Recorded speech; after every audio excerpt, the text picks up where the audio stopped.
क्या भारत 2047 तक दुनिया की सबसे मजबूत अर्थव्यवस्था बन सकता है? केंद्रीय मंत्री नितिन गडकरी कहते हैं, जो नया है वही भविष्य है। जानिए उनकी नजर से कैसा होगा विकसित भारत, जहां इंफ्रास्ट्रक्चर ही नहीं सोच भी बदलेगी। केंद्रीय मंत्री नितिन गडकरी के अनुसार 2047 का विकसित भारत सिर्फ आर्थिक रूप से मजबूत नहीं, बल्कि आत्मनिर्भर, हरित और तकनीकी रूप से उन्नत होगा। वे अक्सर अपने भाषणों में कहते हैं, जो नया आएगा वही भारत को आगे ले जाएगा। विकसित भारत 2047 में उन्होंने स्पष्ट कहा है कि भारत का भविष्य इनोवेशन, इंफ्रास्ट्रक्चर और इकोनॉमी के 3 स्तंभों पर टिका है। उनकी नजर में 2047 का भारत ऐसा होगा जहां गांव और शहर के बीच का अंतर खत्म होगा। इलेक्ट्रिक और इथेनॉल आधारित वाहन आम होंगे। ग्रीन एनर्जी से प्रदूषण कम होगा। सड़क, पानी, लॉजिस्टिक और डिजिटल नेटवर्क विश्व स्तरीय होंगे। गडकरी मानते हैं कि रोजगार पैदा करने के लिए MSME, एग्रीकल्चर प्रोसेसिंग और ग्रामीण उद्योगों को बढ़ावा देना जरूरी है। उनका विजन साफ है, भारत को केवल उपभोक्ता नहीं बल्कि निर्माता बनाना। 2047 तक भारत एक ऐसा राष्ट्र बनेगा जो दुनिया को टेक्नोलॉजी, टिकाऊ विकास और आर्थिक शक्ति में दिशा देगा। इस एपिसोड में हम जानेंगे विकसित भारत 2047 को लेकर केंद्रीय मंत्री नितिन गडकरी का विजन।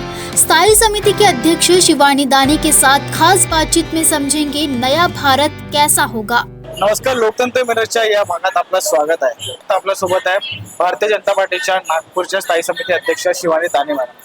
नमस्कार मॅडम, लोकतंत्र मिररमध्ये आपलं स्वागत आहे। खूप गडकरी साहेब नेहमी बोलत असतात इनोव्हेशन आणि इन्फ्रास्ट्रक्चर, तर याच्यापैकी इन्फ्रास्ट्रक्चर आणि इनोव्हेशनवर काम होतं, काय सांगता? त्यांचा नेहमीच फोकस असतो की इनोव्हेशन आणि इन्फ्रास्ट्रक्चरवर फोकस असावा। आणि तुम्ही त्याचा उल्लेख केला की आपण बघू शकतो मागील 15 वर्षामध्ये, 10 वर्षामध्ये, स्पेसिफिकली 2014 नंतर फार मोठ्या प्रमाणात बदल नागपूरनी काट टाकण्याची आपल्याला बघायला मिळते। मध्ये मेट्रो असेल, रस्ते असतील, नितीनजी गडकरी आणि देवेंद्रजी फडणवीस यांच्या संयुक्त विद्यमाने नागपुरामध्ये विकासाची गंगा काय असते ती बघायला मिळाली आहे। आणि नितीनजी गडकरी यांच्याबद्दल पूर्ण देशाने आज इन्फ्रास्ट्रक्चरचा समानार्थी शब्द म्हणजे नितीनजी गडकरी हे लोकांनी ओळखलेलं आहे की जिथे रस्ता पोहोचू शकत नाही, जिकडे कारण की एक रस्ता जेव्हा पोहोचतो तेव्हा विकास आणि शाळा उघडते, शेतकऱ्याचा माल हा वेळेत बाजारामध्ये पोहोचतो, वैद्यकीय सेवा मिळतात, त्यामुळे रस्ता अतिशय महत्वाचा असतो।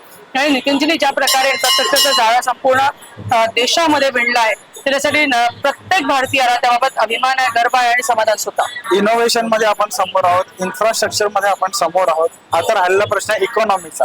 2047 पर्यंत संकल्प विकसित भारतचा हा पूर्ण होईल का, काय वाटतं? निश्चित पूर्ण होईल। हा संकल्प आमचे पंतप्रधान सन्माननीय नरेंद्रजी मोदी यांनी आपल्याला हा एक विश्वास दिला आहे किंवा आपल्याला एक उद्देश दिला आहे की 2047 साली जेव्हा भारत स्वातंत्र्याचे 100 वर्ष पूर्ण करेल, आपण अमृतकाळाच्या अगदी सुरुवातीच्या काळामध्ये आहोत, जेव्हा आपण 100 वर्ष कंप्लीट करू तेव्हा निश्चित भारत हा विकसित भारत झालेला असेल। आणि अर्थव्यवस्थेला गती देण्याची सगळ्यात बेसिक गोष्ट कुठली असते ती म्हणजे इन्फ्रास्ट्रक्चर असतं। आणि जेव्हा मोदीजी हा नारा देतात तेव्हा त्याला तितक्याच ताकदीनं सपोर्ट आणि समर्थन करण्याचं काम कोणी करत असेल तर ते नितीनजी गडकरी यांच्या डिपार्टमेंटद्वारा होत आहे। इन्फ्रास्ट्रक्चर जेव्हा डेव्हलप होत असतं तेव्हा कुठेतरी अर्थव्यवस्थेला चालना आणि गती मिळत असते, जे निश्चित होत आहे। येत्या 2026 पर्यंत नागपुरात असे काही, जसं नागपूरचं मेन मॉडेल आहे, बेसिक आपण मॉडेल प्रोजेक्ट म्हणून तयार केलेला आहे, वेस्ट टू वेल्थ वाला प्रोजेक्ट। असेच बाकीच्या विदर्भातील बाकी शहरांमध्ये हा मॉडेल आपण चालवणार आहोत का? बाकीच्या विदर्भाबद्दल बोलण्याचा मला अधिकार नाही, त्यामुळे माझं ज्युरिस्डिक्शन हे फक्त नागपूर असल्यामुळे मी त्याच्याबद्दल बोलणं उचित नाही। पण वेस्ट टू वेल्थ साठी आपण जसं पाणी आपण विकतोय, महानगरपालिकेला अर्थार्जन होत आहे, आपण आता कचऱ्यातनं सुद्धा कचऱ्याची विल्हेवाट लावून त्याच्यामधनं सुद्धा काही ना काही प्रमाणामध्ये अर्थार्जन करण्याचा आपला मानस आहे। सो नक्कीच या सगळ्या गोष्टी चालू आहे। आणि नागपुरामधले काही आपण जसं बघू की इनोव्हेशन मध्ये आपण बघितलं की लॉ कॉलेज मधला जो ब्रिज असेल त्याच्यामध्ये जी बीमची लेंथ आहे ती फार जास्त मोठी आहे। सो अशा वेगवेगळ्या प्रकारचे इनोव्हेशन सुद्धा नागपुरामध्ये होत आहेत। वेस्ट टू वेल्थ वर काम चालू आहे, इन्फ्रास्ट्रक्चर चांगल्या प्रकारे नागपुरामध्ये बनत आहे।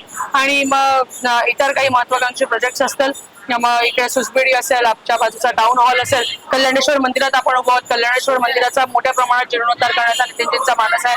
सो अशा खूप साऱ्या गोष्टी नागपूरकरांना पुढल्या 10 वर्षातच बघायला मिळतील।